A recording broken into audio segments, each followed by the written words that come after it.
Hello, friends. Welcome aboard the Round Trip Stories podcast, where we share stories of moving around the world and back again, reflecting on the lessons we've learned along the way.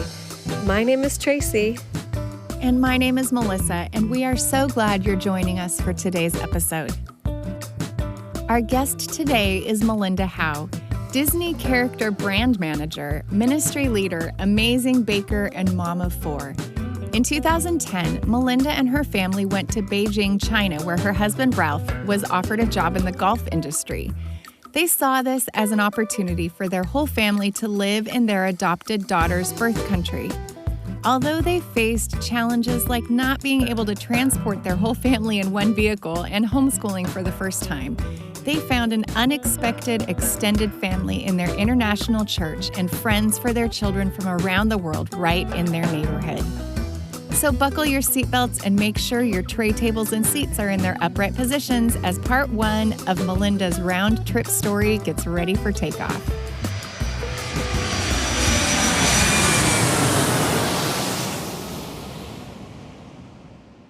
Hello, Melinda. We are so happy to have you on our podcast today. Thank you for the invite.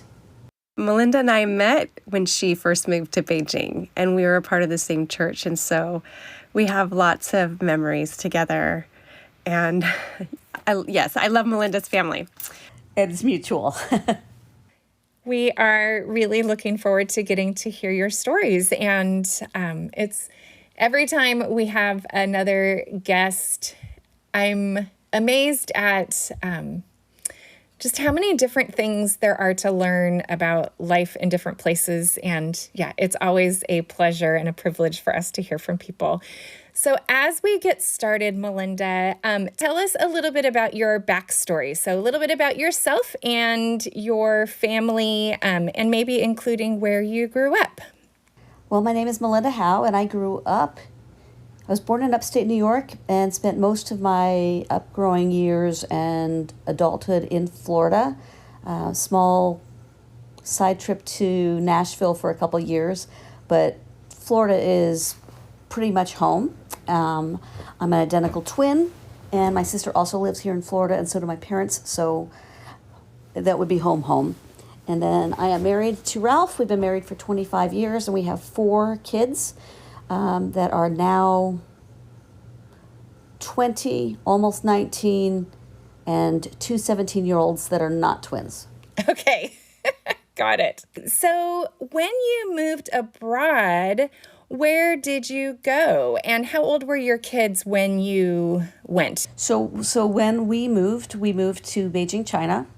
Little backstory is that we have 4 children, 2 are biological and 2 are adopted. And so when we adopted our second child, who was our first one that was adopted, she's from China. And when we came home, anytime people would say the word China, well, when they said orphans, we would get teary. But when they said China, we'd get teary. And we're not criers, and we thought that was odd.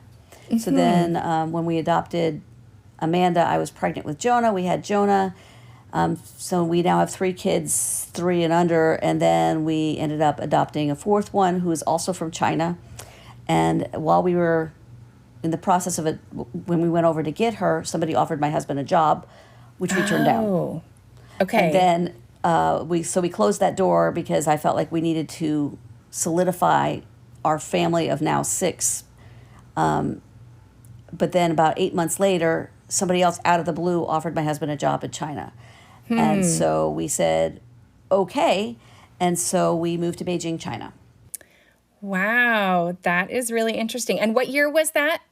That was in 2010. And so our kids were 3, almost 4, 5, and 7 when we moved. Okay. Wow. And so tell us a little bit about why you went, and then what did you do while you were there? Well, my husband went because he got offered a job teaching golf. And for whatever reason, they really like Americans and British people to teach golf in China. And so he that was not his career before then, but he'd been a pro golfer in his past life. And so anyway, that's what we did. I homeschooled our children and then ended up working for our foreigners-only local church in Beijing. Okay. Oh my goodness. That's a first. I don't think I've ever met anybody that moved to another country to teach professional golf. Yep. That is really interesting. It's amazing how the things that can take us places. So then how long were you there, and how long has it been since you returned? We were there for almost 4 years. We were like 2 months short of 4 years.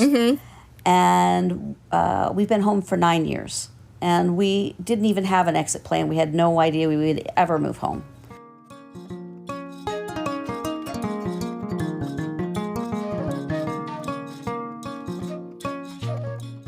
So first, tell us a story about your initial transition and adjustment to Beijing. I went with the bar low for me. I knew what my husband would be doing. I understood his role. And I went with, I'm going along because I know that we felt that God was leading us there. And I knew I would end up homeschooling my kids, and I am not a teacher by nature at all. And so I kind of went with a bad attitude, quite frankly. Let's just be real. It ended up being probably the time where we thrived most in our life ever, which is an absolute miracle in my opinion. Yeah. So Melinda, why don't you tell us about, you arrived in February? Yes. So, well, actually it was March 1st. And so we arrived in Beijing. We had already, one of our children had left her coats on the Orlando airport X-ray machine. Oh no. So we arrived and it's freezing outside. My youngest child doesn't even have a coat. And we were picked up. We had seen where we were going to be living online before we went there. The road was under construction. It was pollution-y. I didn't think they were even taking us to the right place because the road was like gone. We get to our house and there were this Italian-American family in our house when we arrived. And I'm like, what is going on here? We've been up for, 27 hours. Come to find out, they were Americans who went to the church that we would be going to. So they were there to welcome us. But it was so confusing. It's so... the Claudio family was like, what's going on? And he was 6'5" from New York City and slightly intimidating looking. That really gives us a good picture of what you walked into. It's freezing. And we're from Florida, so we left 85-degree sunshine, no pollution weather. And there's 6 of us at the airport, and the family that met us at the airport was who Ralph was going to work with, and they also had 5 kids. So they had all 5 of their kids and the husband and wife at the airport picking up the 6 of us. It was a circus. I love it. I had this great picture in my head. I'm sure nobody stared at you guys and wondered, what are these people doing? No, nobody stared at us at all. You got stared at constantly. Yes, and my son was slightly popular. Yeah, with the curly blonde hair. Oh, yes, blonde hair. And they were curls, and he would have lines of people waiting to take pictures with him. Oh, how old was he? 4. Did he mind? No, because we paid him. He would get 1/7 of a dollar for every picture he took.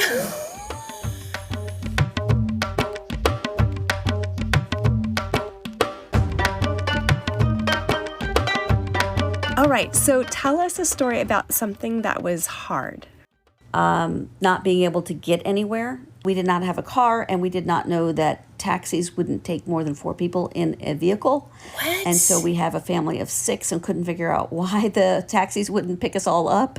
And so I couldn't go anywhere because it was myself and 4 small children. Yeah. And we frowned upon leaving the 5-year-old behind or whatever. So,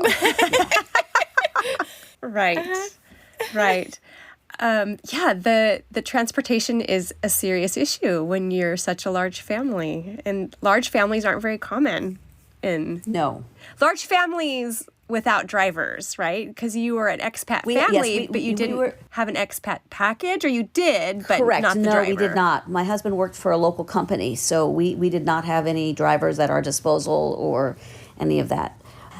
He had a bicycle, so he would buy groceries, whatever would fit in his backpack when we first moved there. And then there was a local store in our neighborhood that I would supplement with. And the first time I was in a taxi by myself, the driver decided that he didn't want to take me where we were going. And so he said, get out of the car. And I'm on the side of the road in the dark. I don't know where I'm at. I can't read the signs. For someone to come and get me, I didn't know to tell them where I was. And I didn't speak Mandarin at all. Were you by yourself? Yes. It was the first time I thought I could go to the grocery store by myself. The answer was no, I could not. And fortunately, we had a friend who had lived there a few years longer than us, and he did speak Mandarin enough that he was able to find me and bring me home by landmarks. That is so scary. And it's not like you had a smartphone with a GPS on it. No, I had a flip phone. Exactly. Which fortunately I had put Pat's number in it. And otherwise, I don't know what I would do. I was on the side of the road crying. Oh, that's so hard and scary. It was scary, yeah. Getting to church on Sundays was probably the most frustrating because my husband worked 6 days a week. So it was really our only day where we were as a whole family. Trying to go to church, it ended up being a neighbor would drive his family, come back, pick us up, drive us there, and then do it in reverse on the way back. How far away was it? 7-minute drive, so I don't know. Okay. And so it wasn't like a 30-minute. No, we were really actually close, which was a huge blessing. Yeah. And it's like a highway, but you couldn't really walk there. No, not if you wanted to survive. But you said you talked about your helper, your home helper, planting your vegetables. So in China, it's almost an obligation for you to have an IE, which is a home helper, and so mine kind of came with the house, and she was from a local, or actually a village pretty far away from where we were living. So she would speak to me in Mandarin. I had no idea what she was saying. So then she would take her finger and dip it in water and write on my kitchen table in the Chinese characters, thinking then I would understand her. And I would kept telling her that I didn't speak Chinese. And that was pretty much our relationship in general. I ordered groceries to be delivered, and they came with roots on them. So she went out into my backyard and with one of my kitchen spoons and planted the vegetables. If I tried to scrape carrots, because I was trying to get pollution off of my food, she would tell me that I was being bad, and like she would come over and take it away because I was being wasteful, because she grew up in the Mao era. And so her big concern was saving money and being thrifty, and mine was I don't want to poison my children. Yeah. And so she and I really, really, really had a hard time working with each other. Eventually her daughter took over for her, and her daughter spoke English, and I taught her how to bake, and she ended up leaving because she got a job at a bakery. Oh my goodness. Melinda is a fabulous baker. So that was a phenomenal thing that happened as a result of it. But the first IE and I were not a good match. You know, that story about your home helper and the vegetables, I think it's a great example of how it isn't just our language or lack of language that makes communication hard. Sometimes we also just have such different values. And I think knowing where someone comes from, like knowing where and when your IE was raised, might not make it easy to work together, but it can sure help us understand why we see things so differently sometimes.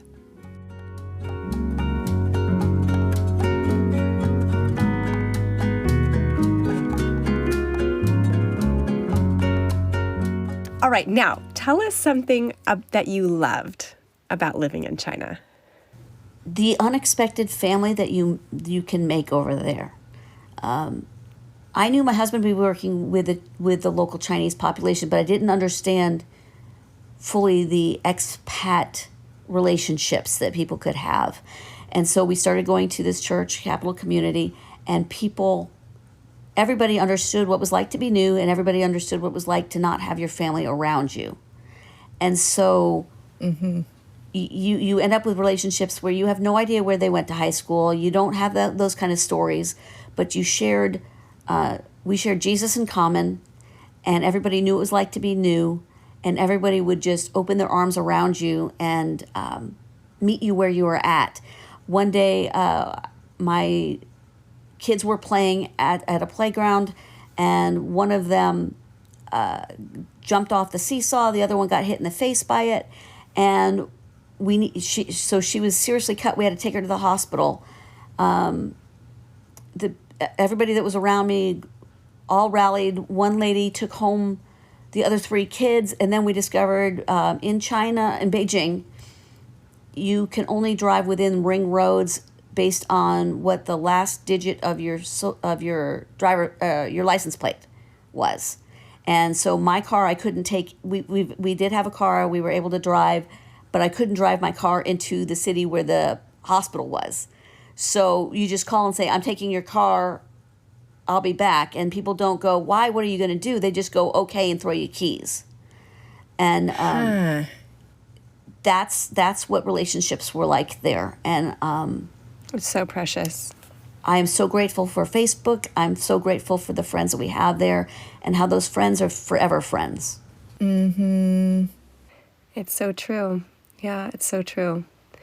I remember one lady I think she's from Venezuela, and she's like, she was saying about herself, she's like, I have to be the grandma, I have to be the auntie, I have to be the mom, I have to be the friend, because we don't have all these roles with us when we move.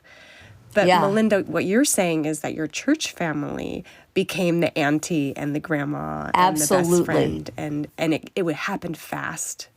Right. It happened immediately. I mean, I still remember the day I met you, and I know what you were wearing. You do? I remember where we met. Yeah, I remember you gave me a taxi. You gave me the taxi. There you go. Yeah. Now, which of you was there? Had been there longer? Tracy beat me there. Oh, okay, but just by 6 months, right? Because you came in March 2010. Yes. And then I arrived in 2009 August. But 6 months is a long time. Oh, it is. For when you're overseas, right? Because you're like, you have time to figure things out, kind of. That first 6 months, you learn so much. So that's... And Melinda, and we had just gone to church together, and her son, Jonah, says to my son, I know you. And just was the friendliest little boy. And it was neat. Aww. It was like this immediate connection. And they were best buds the whole time we were there together at the same place. They were sweet together. Yeah. That's precious. Yeah. At the time, we didn't really appreciate this, but so my husband would be, because he taught golf to a lot of wealthy individuals. And so he would get invited places, he thought. So he would say, Melinda, we're going out to dinner with the X family. And I'd say, great, are we going to their house or a restaurant? And he'd go, I don't know. I don't know. And so we learned that if he got invited anywhere, I would make a full meal and leave it at home in case they were coming over for dinner. Or we were prepared to go to somebody else's house for dinner or to a restaurant. And we really never knew. And so we would always say, it is unless it isn't. So we are going over to Sally's house unless we're not. Mm-hmm. Mm-hmm. So would your kids go with, when people would invite you to have dinner together, whether that was at their house or a restaurant or at your house, would they typically be planning on your kids as well? Or was that something, did you leave your kids behind with a babysitter from church? Or how did you navigate that? We were never sure on that part either. Yeah. So like one family, we got to know them well enough to know that they always invited our whole family over. But lots of times it was just Ralph or I, but we really were never sure. Yeah. Wow. Yeah. That forces us to be very flexible. Yes. And how did your kids handle that? Did they just roll with it, or was that a challenge for some of them? I think they just rolled with it because it was all that they knew at that point. Yeah, that's good. And now looking back, it was some of the most fun times of our life because I like to know what my schedule is. I like to be, I'm a planner, and you just couldn't. And so it forced me out of my own bubble a lot. Yeah. And you also had to bring goodness. extra chairs with you, right? When you would go to people's Yes, that houses? was one of our first purchases. Was we bought 6 folding chairs because nobody has that big of a family, so nobody would be prepared. So if we ever did get invited, and that was more with the expats, there was no way. If we went over to Tracy's house, she's already a family of 5. In a small apartment.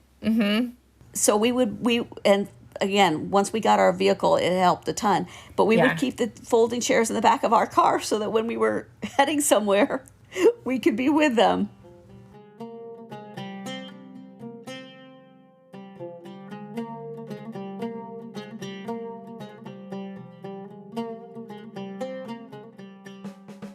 Tell us a story about something that surprised you, Melinda. One of the things that surprised me was our neighborhood. It was about 1/3 foreigners and 2/3 local Chinese people. And so for my kids, I expected them that they would all they would be able to speak Mandarin, and that's what their friends would be local Chinese people. And instead, they played with the Macedonian ambassador's son. They played with one child who is half Israeli, half Ukrainian, another one that was Namibian, and another family that was from the UK, another family that was from Germany. So my Chinese daughter has the best UK accent when she wants to. She's better than the people from UK because that was her best friend. So yeah, they're like, did she learn Mandarin? No, but she's got a great British accent. And she has friends from all over the world. Yes. Oh, that was something it's so amazing about China and other places too, but the whole world is in China. Yes. It really is. I think at one time we figured out that we had on a Sunday morning people who were taking part of our service from that, like had a role serving, that were from 16 different countries on 5 different continents that day. Wow. That is amazing. That's the global church. Beautiful. Huh? Yeah, and you only had one option. So if you wanted to go to a church, that's where you went. And so that eliminates a lot of the normal problems that you find. Right. It's an interdenominational Christian church, and so that it takes away, all those denominational differences.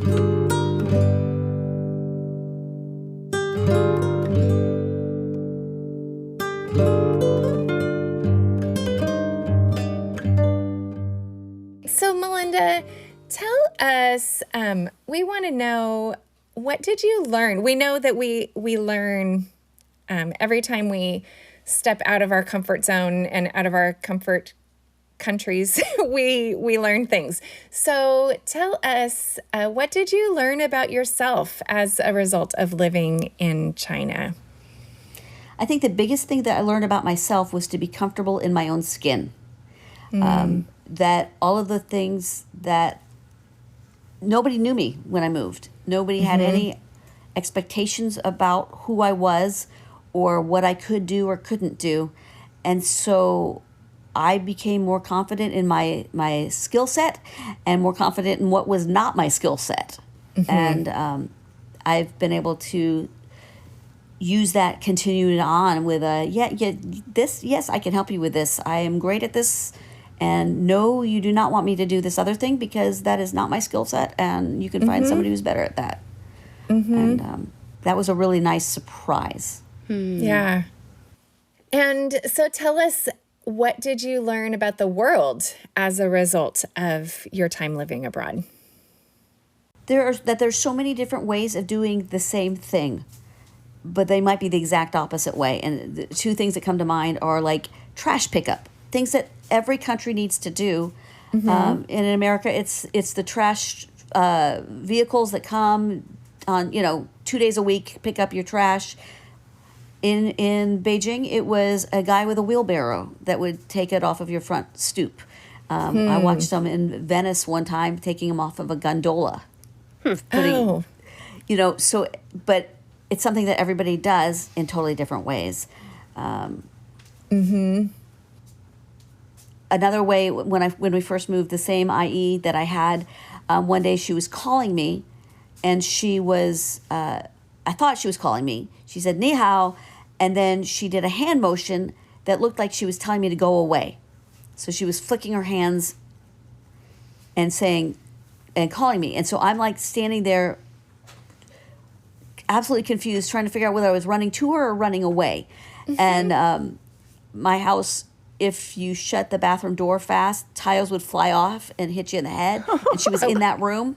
So I really wasn't sure whether this was a warning or a come here. And come to find out, the flicking your hand away in Chinese culture means come here, which in America, it means the exact opposite, would mean go away. Yeah, shoo, kind of like. Yes. It looked like she was shooing me away, but in actuality, she was calling me forward. They work as long as you understand what the system it is. Yes. So it's really important to know the system where you are at. And to not go, that's not the right way of doing it, but instead saying, this is how it's done here, and embracing how it's done. Sometimes things just are. It's not bad or good. It just is. Right. Yep. That definitely seems to be a common lesson that many of us learn when we move to other places. Realize, oh, there are other ways of doing things besides the way I always thought was the way. And right. And I might like that way better, and I might bring it home.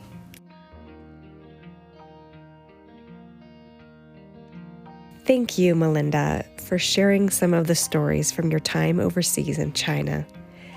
You described your 4 years in Beijing as a time in your life when you thrived most, becoming confident of your unique skill set. You appreciated knowing that there are a variety of ways to do the same thing. It's not good or bad, just different. And when we have to rush our kid off to the hospital because of a teeter-totter accident, our expat friend will just throw us the keys to their car and take care of the rest of our kids. Now that is family. So what happened when Melinda returned to the United States? You'll have to make that return trip to our podcast for part 2 of Melinda's round trip story. Want the podcast equivalent of early boarding and first class seating? Be sure to subscribe to this podcast in your favorite podcast app so you never miss an episode. And if you enjoyed this podcast, would you consider sharing it with your fellow globetrotting friends? We would love to encourage them too. As this episode lands, we hope these stories have encouraged you, helped you find some more of your belongings, and made your baggage a little lighter. Thanks so much for listening, and we'll see you next time.